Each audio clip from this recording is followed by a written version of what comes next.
But let's get back to these lockdowns. Do they make any sense at all? I spoke earlier with Professor Kulldorff of the Harvard Medical School. I'm not an expert, but this guy most certainly is. He's an expert in infectious diseases, in modelling how viruses spread, and asked him, do lockdowns actually work?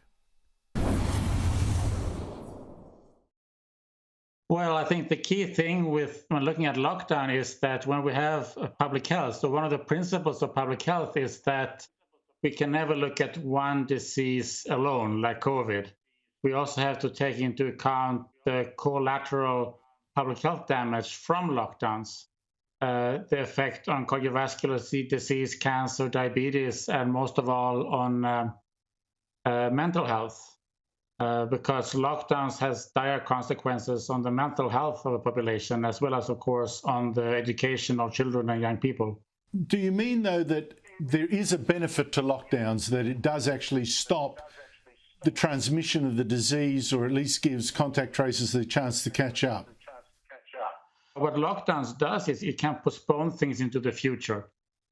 So it can't eliminate the disease, it can't get rid of it, it can only postpone it into the future. So the Australian strategy is basically to postpone it until there's vaccinations of the older people. So as soon as all the old people have been vaccinated, then there's no reason to have lockdowns anymore.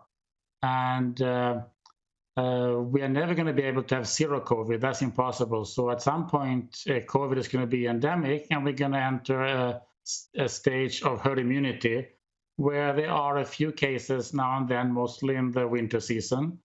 But just like the other coronaviruses that we have lived with for many decades. I just wonder whether we've lost track of the main game here. I would have thought, and I've said it from the start, we need to stop the dying. That's almost exclusively the old and the frail. And it doesn't so much matter if everyone else maybe gets the sniffles, gets the infection, gets infected when sometimes they don't even have any symptoms at all. Yet here in Australia, we are aiming, we're told, for more than 80% vaccination before some of the border controls, for instance, come down. 80% vaccination rate, does that make sense to you? No, it doesn't. And you're putting the finger on the right thing, because while anybody can get infected from COVID, there is more than 1,000-fold difference in the risk of mortality between the oldest and the youngest. So the obvious thing is we have to protect older people, especially people above 70, but also people in the 60s who have sort of medium risk. And for them, COVID is more serious than the influenza. So we have to do a good job protecting them. And right now, the best way to protect them is through immunization by the vaccine.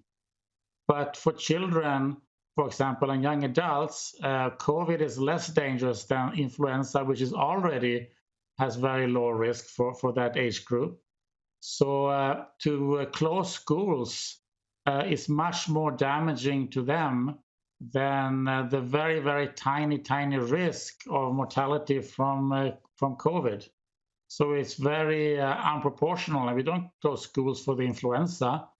We don't close schools because children might have a traffic accidents to or from school. We live with those very, very tiny risks. And for COVID, for children, young adults, the risk is smaller than influenza and traffic accidents. One great example is Sweden, which is one of the countries that has been more successful in focusing the vaccinations on the old. And they had two waves during the winter season in the Northern Hemisphere. And in the first wave in December and January, there were both many cases and many deaths. But then the old people, about 7% of the population, the oldest, they were vaccinated. So when the second wave hit in March, April, there were another peak of cases, but there was no peak of mortality. So the mortality continued to go down. So that would be the best strategy for Australia. Immunize everybody above 70 and as many as we can above 60. and then let younger people go on with life. But Professor, is your view a minority view? Is it held by many epidemiologists and whatever? Here we do have a few, like Professor Peter Collignon, that speak out against the quick shutdowns that Australia's been prey to. But I don't hear much debate on social media about this. I mean, it seems quite extraordinary. Are you speaking from a majority point of view, do you think, a minority point of view? What are we looking at here? It depends on what group you consider. Among my fellow infectious disease epidemiologists whom I talk with on a personal basis, the majority do not think that lockdowns are a good idea for a pandemic like this, and that instead we should do focused protection or protecting the older high-risk groups, because the collateral damage among the younger children and young adults are too big, and they are at very, very low risk from COVID. So that's the majority opinion among those infectious disease epidemiologists that I talk with. But in terms of the media in the US, at least, and in Europe, and among politicians, I would say that the majority have been pro-lockdown.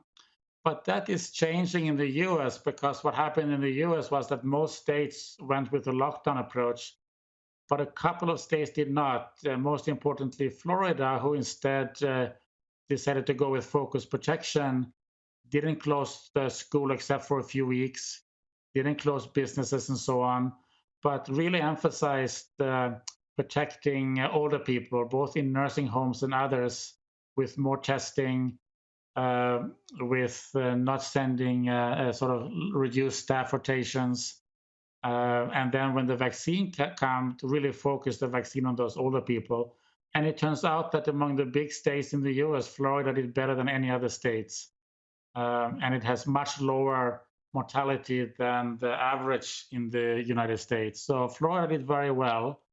So now other states in the US are moving towards the Florida, but I wouldn't say that among journalists and politicians that my view is majority yet, but there's more and more people who are seeing that the futility of lockdowns and the damages that the lockdowns are causing on society and on public health for other diseases other than the COVID.